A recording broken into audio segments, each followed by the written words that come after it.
Hello everyone, welcome to Endless Knowledge. இந்த வீடியோவில் நாம எதை பற்றி பார்க்க போகிறோம்னா எக்ஸலில் இருக்கக்கூடிய round ஃபங்க்ஷனை பற்றி தான் பார்க்க போகிறோம். ஸோ உங்களுக்கு இந்த வீடியோவில் உள்ள கண்டென்ட் எல்லாம் புரியுதுன்னா மறக்காமல் லைக் பண்ணுங்கள். அண்ட் அதை விட ரொம்ப முக்கியம், இதை பற்றி தெரியாதவங்களுக்கு கண்டிப்பாக ஷேர் பண்ணிவிடுங்க. அண்ட் நீங்கள் இன்னும் சேனலை சப்ஸ்கிரைப் பண்ணாமலே பார்த்துட்டு இருக்கீங்கன்னா மறக்காமல் சப்ஸ்கிரைப் பண்ணுங்கள். அண்ட் சப்ஸ்கிரைப் பண்ண கையோட பக்கத்தில் இருக்கக்கூடிய பெல் ஐக்கனை கிளிக் பண்ணி ஆல் நோட்டிஃபிகேஷன்ஸை மறக்காமல் எனேபிள் பண்ணிக்கோங்க.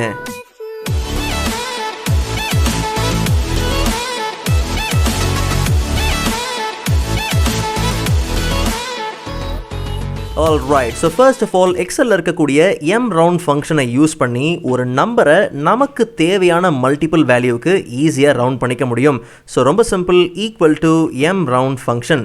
ஸோ round ஃபங்க்ஷனில் நமக்கு மொத்தம் 2 ஆர்குமெண்ட் இருக்குது. First argument number and second argument multiple. So first இருக்கக்கூடிய நம்பர் ஆர்குமெண்ட்டில் நாம் எந்த நம்பரை ரவுண்ட் பண்ண போகிறோமோ அந்த நம்பர் இருக்கக்கூடிய செல்லை நம்ம என்ன பண்ணலாம், செலக்ட் பண்ணிக்கலாம். அண்ட் கமா கொடுத்ததுக்கப்புறம் செகண்ட் ஆர்குமெண்ட் பார்த்திங்கன்னா மல்டிபிள். எந்த மல்டிபிள் வேல்யூவை யூஸ் பண்ணி இந்த நம்பரை ரவுண்ட் பண்ண போகிறோமோ அந்த மல்டிபிள் வேல்யூ இருக்கக்கூடிய செல்லை நம்ம என்ன பண்ணலாம், செலக்ட் பண்ணிக்கலாம். செலக்ட் பண்ணிவிட்டு ஜஸ்ட் நம்ம ப்ராக்கெட்டை க்ளோஸ் பண்ணிவிட்டு என்ட்ரு கொடுத்ததுக்கப்புறம் பார்த்தீங்கன்னா 450ங்கிற நம்பர் நாம் கொடுத்த 100 மல்டிபிள் வேல்யூவுக்கு ரவுண்ட் பண்ணி 500 அப்படிங்கிற ரிசல்ட் பார்த்தீங்கன்னா பர்ஃபெக்டாக வந்துருச்சு. ஓகே, ஸோ இப்போ ஒரு விஷயத்தை நீங்கள் நல்லா கவனிங்க. 450ங்கிற நம்பர் கொடுத்தோம், 100ங்கிற மல்டிபிள் வேல்யூ கொடுத்தோம், 500 அப்படிங்கிற ரவுண்ட் நம்பர் பார்த்திங்கன்னா பர்ஃபெக்டாக நமக்கு ரிசல்ட்டாக கிடச்சிருச்சு, எல்லாம் ஓகே. ஆனால் இந்த ரவுண்டிங் ப்ராசஸ், இந்த ரவுண்ட் பண்ணக்கூடிய வேலை எப்படி நடந்துச்சு அப்படிங்கிறத நீங்கள் தெளிவாக புரிஞ்சுக்கணும். அதை நீங்கள் தெரிஞ்சுக்கிட்டால் தான் round ஃபங்க்ஷனை யூஸ் பண்ணுறதுலே ஒரு அர்த்தம் இருக்குது. ஸோ ரொம்ப சிம்பிள், நல்லா கவனிங்க.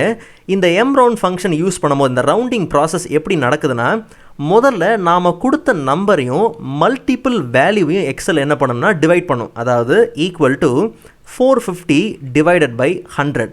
ஸோ இப்போ நமக்கு என்ன ரிசல்ட் வருதுன்னா 4.5. நல்லா கவனிங்க, ஒருவேளை இந்த டெசிமல் இருக்கு இல்லையா, இந்த 0.5, இந்த 0.5 ஒருவேளை 0.4 வந்துருந்துச்சுன்னா எக்ஸல் என்ன பண்ணிடும், கம்ப்ளீட்டாக இதை 4க்கு என்ன பண்ணிடும், ரவுண்ட் பண்ணிடும்.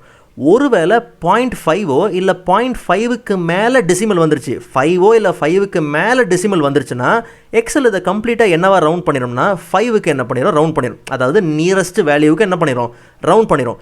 இப்போது ரவுண்ட் பண்ண இந்த வேல்யூவை நாம் கொடுத்த மல்டிபிள் வேல்யூவோட என்ன பண்ணிடும்னா மல்டிப்ளை பண்ணும். அப்போ கவனித்து பாருங்கள், 5 × 100 என்னது 500. இப்போ உதாரணத்துக்கு 10 இருக்குது. ஸோ இங்கே 3ங்கிற மல்டிபிள் வேல்யூ நான் என்ன பண்ணுறேன், கொடுக்குறேன். ஸோ ஜஸ்ட் இது நம்ம அப்படியே என்ன பண்ணலாம், ஃபில் பண்ணலாம். ஸோ ஃபில் பண்ணும்போது பார்த்தீங்கன்னா இங்கே நமக்கு என்ன வருது, 9 வருது. ஆக்சுவலாக ரொம்ப ஈஸியாக சொல்லலாம், 3 3s are 9. பட் இருந்தாலும் இது எப்படி ஒர்க் ஆகுதுன்னு நான் காமிக்கிறேன். So equal to 10 divided by 3. So இப்போ நமக்கு என்ன ரிசல்ட் வருதுன்னா 3.3. ஸோ நான் ஏற்கனவே சொன்ன மாதிரி இந்த டெசிமல் பிளேஸ், இந்த டெசிமல் வேல்யூ 0.5 இல்லை 0.5க்கு மேலே போயிருந்துச்சுன்னா இப்போ நம்ம என்ன கொடுக்கலாம், இதை 4ன்னு மாற்றிருக்கலாம். பட் இது 0.5க்கு கீழே வருதுங்கிறதுனால அப்போ நியரஸ்ட் ரவுண்ட் நம்பர் என்னது 3. ஸோ அப்போ 3ன்னு கொடுத்தா அப்போ நம்ம 3ன்னு ரவுண்ட் பண்ணால் அப்போ இங்கே என்ன வரும், 3 and 3 மல்டிப்ளை பண்ணும்போது நமக்கு 9 தான் வரும். ஸோ இப்போ உதாரணத்துக்கு 75 அப்படிங்கிற இடத்துல 50ங்கிறது மல்டிபிள் வேல்யூவை நம்ம கொடுக்குறோம்னா ஸோ அப்போ 100க்கு அது என்ன இருக்குது, ரவுண்ட் ஆயிருக்கு. ஒருவேளை இங்கே 15 கொடுத்தோம்னா அங்கே 50 தான் வரப்போகுது. ஓகே, ஸோ ஒருவேளை இங்கே 10 கொடுக்குறோம் அப்படின்னா அப்போ நமக்கு இது என்ன வரும், 60 வரும். ஓகே, ஸோ 60ங்கிற நம்பருக்கு என்ன இருக்குது, ரவுண்ட் ஆயிருக்கு. ஸோ இங்கே 2 நம்பருமே பார்த்தீங்கன்னா பாசிட்டிவாக இருக்கிறனால நமக்கு +9 வந்திருக்கு. ஒருவேளை இங்கே -3 கொடுக்குறோம் அப்படிங்கிற பட்சத்தில் கவனித்து பாருங்கள், அங்கே -9 பார்த்தீங்கன்னா ரவுண்ட் ஆகி வந்திருக்கு. அண்ட் அதே மாதிரி round ஃபங்க்ஷனை நம்ம டைமுக்கும் தாராளமாக யூஸ் பண்ணலாம். உதாரணத்துக்கு இப்போ ஒருத்தர் வந்து என்ட்ரி வந்து 9:05 போடுறாரு. அப்போ அவருக்கு வந்து 9 o'clock தான் என்ட்ரி விழணும். அதாவது 9 மணிக்கு உள்ளே வந்த மாதிரி தான் அவருக்கு என்ட்ரி டைம் வந்து விழணும். இல்லை 9:10க்கு வந்துட்டாரு, அப்போ 9:15க்கு வந்த மாதிரி தான் என்ட்ரி விழணும். அதாவது இந்த 7 minutes ரூல்லாம் சொல்லுவாங்க இல்லையா. ஸோ அந்த மாதிரி உங்களுக்கு ஏதாவது ரவுண்டிங் தேவைனாலும் தாராளமாக round ஃபங்க்ஷனை யூஸ் பண்ணலாம். உதாரணத்துக்கு round function, so first argument number, so number ஆர்குமெண்ட்டில் நம்ம நம்மளோட டைமை நம்ம என்ன பண்ணலாம், கொடுத்துடலாம். அண்ட் கமா கொடுத்ததுக்கப்புறம் செகண்ட் ஆர்குமெண்ட் பார்த்தீங்கன்னா மல்டிபிள் இல்லையா. ஸோ இந்த மல்டிபிளில் நல்லா கவனிங்க, நாம் இப்போ டீல் பண்ணுறது டைம் அப்படிங்கிறதுனால டபுள் கோட் கொடுத்து தான் நீங்கள் என்ன பண்ணணும், உங்கள் டைம் என்ட்ரி பண்ணணும். ஓகே, ஸோ எனக்கு வந்து 15 minutes தேவை. ஸோ அப்போது 0:15 minutes நம்ம என்ன பண்ணலாம், கொடுத்துக்கலாம்.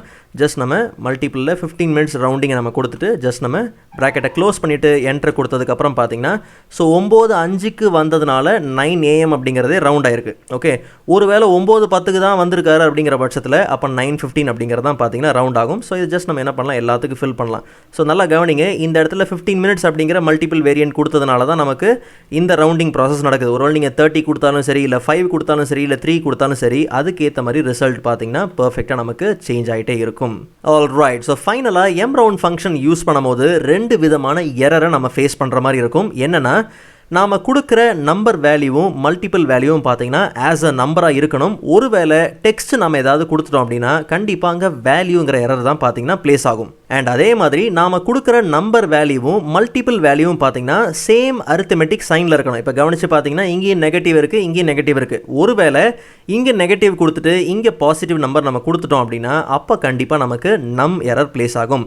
ஸோ இந்த 2 எரரை நீங்கள் கவனமாக கவனிச்சுக்கங்க. ஸோ கவனமாக நீங்கள் கொடுக்கும் போது, வேல்யூஸை கொடுக்கும் போது சேம் அரித்மெட்டிக் சைனில் நீங்கள் கரெக்டாக என்ன பண்ணணும், பிளேஸ் பண்ணணும். ஸோ ஏற்கனவே ப்ரீவியஸ் வீடியோவில் நம்ம round down and round up ஃபங்க்ஷன்லாம் பார்த்துருக்கிறோம். ஸோ நீங்கள் அந்த வீடியோ பார்க்கலாம், அந்த லிங்க் நான் டிஸ்கிரிப்ஷனில் கொடுத்துருக்கிறேன், மறக்காம நீங்கள் செக் பண்ணி பாருங்க.